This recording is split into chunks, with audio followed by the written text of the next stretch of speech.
Hi everybody. Today let's talk about single cell protein. Single cell protein, the term itself is quite informative, telling us what it is. It is a single cell which is a source of protein. See, now you might have come across different pictures like this: chlorella, then spirulina, then some type of a feed which have been derived from whey and all that. Okay, so all these are examples of single cell protein which are commercially available. As we told, we have come across spirulina, which we take as one among our diet supplements. Okay, and the feed kind, which has been shown here at the topmost, it's also a single cell protein which has been given as an aqua feed. So different forms of proteins are being given and commercially produced for mankind as well as for the animals, and they come across a single cell protein. So what is a single cell protein?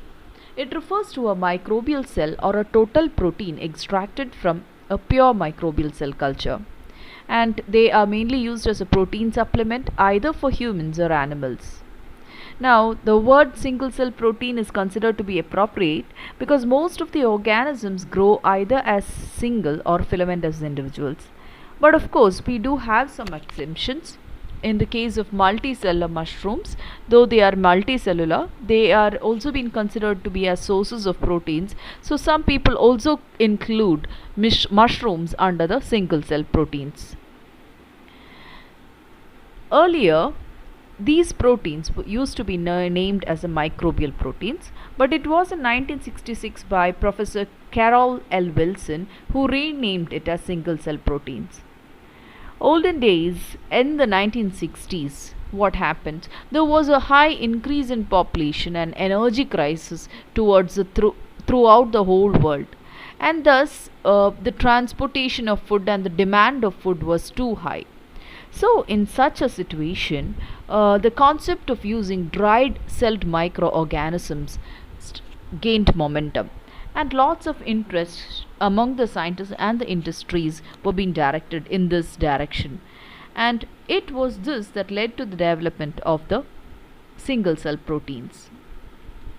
Now, if you go to consider what are the sources of single cell proteins, as we told earlier, these are microbes which are being used as food either for human or either for animal. So if it is compatible for human, it is referred to as human food. Okay, and if it is for the animals, we consider it as a feed, animal feed. Now different microbes, including under the groups of bacteria, fungi, yeast and algae, come under the group of sources of single cell proteins.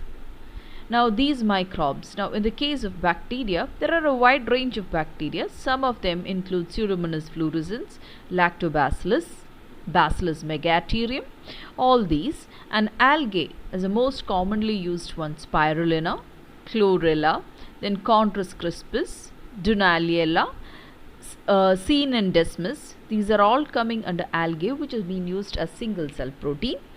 You also have fungi as well as yeast. Fungi such as Aspergillus, Rhizopus, Penicillium, and yeast such as Saccharomyces cerevisiae, Candida, Torula. These are all under this used as sources of single cell protein.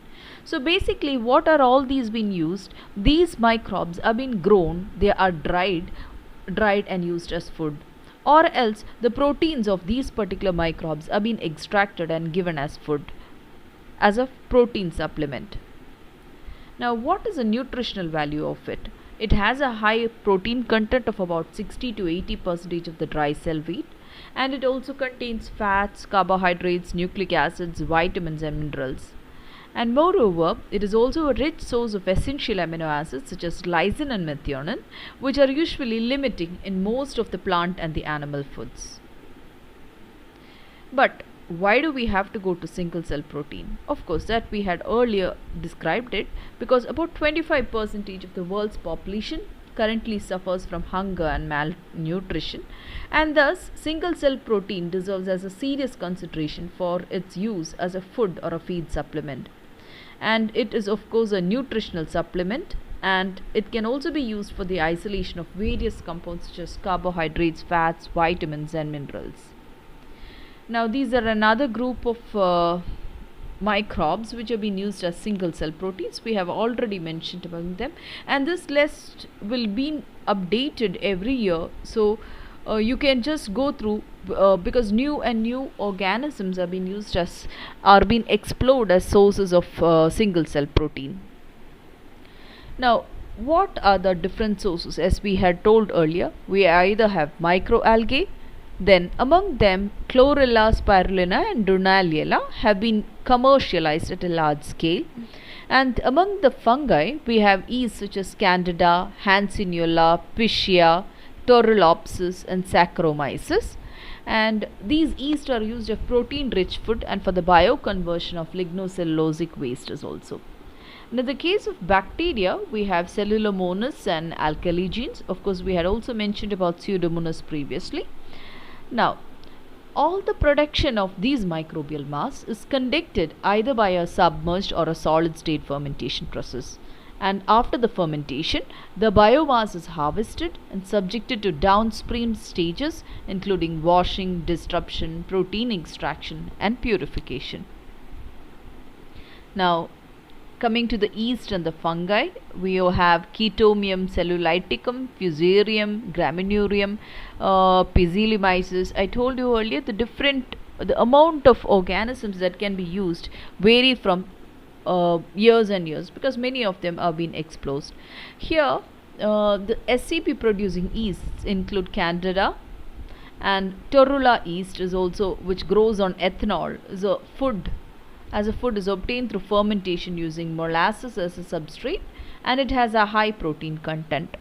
And yeast are usually higher in lysine content. And here we have to maintain a strict aseptic conditions when you have to grow these yeast and fungi. And it also has some disadvantages because there is a high nucleic acid content and a slow growth of the fungi is compared to the yeast and the other bacteria, and there is also a chance of contamination as we told here, and mycotoxins can also be formed. Now coming to the algae, mostly we have the Chlorella, seen in Desmus and Spirulina, but Spirulina is the most predominantly used one because chlorophyll content is because all of them are rich in chlorophyll, most of the algae, but except for Spirulina. Spirulina has been advised for human consumption and it has a low density, and here also there is a lot of risk of contamination during the growth. So now let's look how does the single cell protein production been carried out. Usually it has been grown in a substrate. These microbes have been grown in a substrate in a fermenter. As we told earlier, it could be either submerged or in a solid state fermentation. The nutrients are also being supplied into the fermenter, and after the growth has been done, the microbes have been filtered and purified. They have been dried, and either they can be directly given as a single cell protein, or in other cases they have been washed, they have been crushed, and the protein extraction has been carried out, and the proteins have been converted into the tableted form or powder form as it has been required. Now the substrates for production. Now substrates for production means the substrates on which the microorganisms can grow. Now molasses from the sugar manufacture or formed by the hydrolysis of starch can be used as a substrate for microbial growth. The spent sulfite liquor, which is a product from the paper industry, sulfite pulping process in the paper industry, that can be used as a microbial growth source. The acid hydrolase from wood processing industries, agricultural wastes, methane, methanol and ethanol, paraffin, gas oil and other alkanes. And you should notice that any substrate on which the microbe can be grown can be used as a substrate for single cell protein also. The only thing is that it should promote the microbial growth at the maximum. So you cannot shorten your list into the 6 groups itself. You can add more and more depending upon what all substrates you find interesting as well as more productive in the growth of the microbes. Now this is an example of where pineapple peel hydrolysate has been used for the production of single cell protein in a study by Umesh et al. In 2019. It is shown in Applied Food Biotechnology.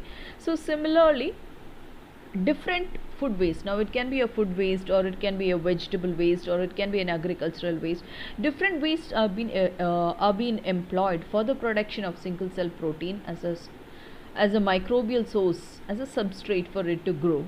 So basically you use any substrate and you put them in the fermenter, you grow the organism and you extract the single cell protein. In this case Saccharomyces cerevisiae has been used here using a pineapple peel.